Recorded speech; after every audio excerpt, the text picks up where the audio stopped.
ಸಮಸ್ಯೆಗಳನ್ನು ಅಲ್ಲಲ್ಲೇ ಸರಿಪಡಿಸುವ ಕೆಲಸ ಕೆಲವೊಮ್ಮೆ ಶ್ರೀಮಾತೆಯವರಿಗೆ ಒದಗಿ ಬರುತ್ತಿತ್ತು. ಒಂದು ದಿನ 4 ಬ್ರಹ್ಮಚಾರಿಗಳು ಬೇಲೂರು ಮಠದಿಂದ ಹೊರಟು ಕಾಲ್ನಡಿಗೆಯಿಂದ ಜಯರಾಂಬಾಟಿಗೆ ಬಂದರು. ಅವರ ಹಾಗೂ ತಮ್ಮ ಇತರ ಸನ್ಯಾಸಿ ಪುತ್ರರ ಯೋಗಕ್ಷೇಮವನ್ನು ವಿಚಾರಿಸುತ್ತಾ ಶ್ರೀಮಾತೆಯವರು, ಏನಪ್ಪ, ನೀವು ಅಲ್ಲಿಂದ ಹೊರಡುವ ಮುನ್ನ ಶರತ್ನನ್ನು ಕಂಡು ಆತನ ಅನುಮತಿ ಪಡೆದುಕೊಂಡು ಬಂದಿರಾ ಎಂದು ಕೇಳಿದರು. ಅದಕ್ಕೆ ಬ್ರಹ್ಮಚಾರಿಗಳು ಕೊಟ್ಟ ಉತ್ತರವನ್ನು ನೋಡಬೇಕು. ಅವರೆನ್ನುತ್ತಾರೆ, ಇಲ್ಲಮ್ಮ, ನಾವು ಮೊನ್ನೆ ಮಧ್ಯಾಹ್ನ ಮಠದಿಂದ ಒಳಗೆ ಹೀಗೆ ನಡೆದುಕೊಂಡು ಬರುತ್ತಿರುವಾಗ ಎದುರುಗಡೆ ಗ್ರ್ಯಾಂಡ್ ಟ್ರಂಕ್ ರಸ್ತೆ ಕಂಡುಬರಬೇಕು. ಆಗ ನಮ್ಮಲ್ಲೊಬ್ಬರು, ಈ ದಾರಿಯಾಗಿ ಹೀಗೆ ಹೋದರೆ ಕಾಶಿಯನ್ನು ತಲುಪಬಹುದು ಅಂತ ಹೇಳಿದರು.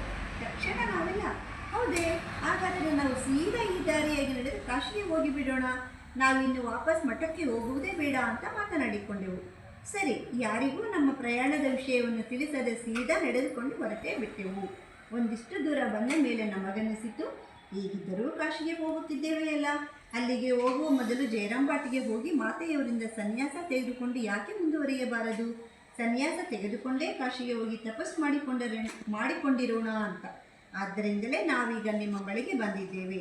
ನೀವು ದಯವಿಟ್ಟು ನಮಗೆಲ್ಲ ಸನ್ಯಾಸ ನೀಡಬೇಕು. ಇವರ ಈ ವಿವರಣೆಯನ್ನು ಕೇಳಿ ಶ್ರೀಮಾತೆಯವರಿಗೆ ಹೀಗಾಗಿರಬೇಡ, ಮಠದಲ್ಲಿ ಹಿರಿಯ ಸನ್ಯಾಸಿಗಳಿಗೆ ವಿಧೇಯರಾಗಿ ನಡೆದುಕೊಳ್ಳಬೇಕಾದ ಈ ಬ್ರಹ್ಮಚಾರಿಗಳು ಇದ್ದಾರೆ. ಶ್ರೀಮಾತೆಯವರಿಗೆ ಸುಧಾರಿಸಿಕೊಳ್ಳಲು ಸ್ವಲ್ಪ ಹೊತ್ತು ಬೇಕಾಯಿತು. ಎಂತೆಂಥ ಸಮಸ್ಯೆಗಳು ಬರ್ತವೆ ಅಂದರೆ, ಒಂದು ಸಂಖ್ಯೆ ಬಂದವರು, ನೀವು ಅವರ ಹಿರಿಯ ಸಾಧುಗಳ ಸತ್ಸಂಗದಲ್ಲಿ ಕೆಲವು ದಿನ ಇರಿ, ಆಮೇಲೆ ಮೆಲ್ಲಗೆ ಕಾಲಕ್ರಮದಲ್ಲಿ ಎಲ್ಲವೂ ಆಗುತ್ತದೆ. ಆಗ ಶ್ರೀಮಾತರು ಹೇಳ್ತಾರೆ, ದೀಕ್ಷೆ ಕೊಡ್ರಿ ಅಂತ ಇವ್ರು ಕೇಳಿದ್ರು. ಆಗ ಹೇಳ್ತಾರೆ, ದೀಕ್ಷೆದಲ್ಲ ಇದು, ನೀವು ತಪಸ್ ಮಾಡೋಕ್ಕೆ ಕಾಶಿಗೆ ಹೋಗ್ತಿದ್ದೀರಾ, ಒಂದು ಸಂಘ ಸಂಸ್ಥೆಯಲ್ಲಿ ಅಂಥದ್ದನ್ನು ಮಠದಲ್ಲಿ ಇಟ್ಕೊಂಡು ಹೋಗ್ತೀರಾ ಅಂದರೆ ಅಲ್ಲಿರೋದು ಕಡಿಮೆ ತಪಸ್ಸೇನಲ್ಲ. ಅಲ್ಲಿ ತಪಸ್ ಮಾಡೋದಕ್ಕಿಂತ ಧ್ಯಾನ ಜಪ ಮಾಡೋದಕ್ಕಿಂತ ಅಂಥವ್ರು ಸೇವೆ ಮಾಡೋದೇ ಎಷ್ಟೋ ಪುಣ್ಯ. ಒಪ್ಪಿಕೊಳ್ಳದೆ ತಮಗೆ ಸನ್ಯಾಸ ಕೊಡಬೇಕೆಂದು ಮತ್ತೆ ಮತ್ತೆ ಬೇಡಿಕೊಂಡರು.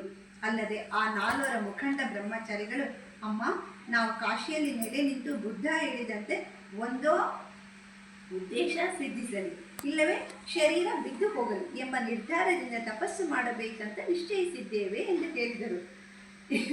ಅವರು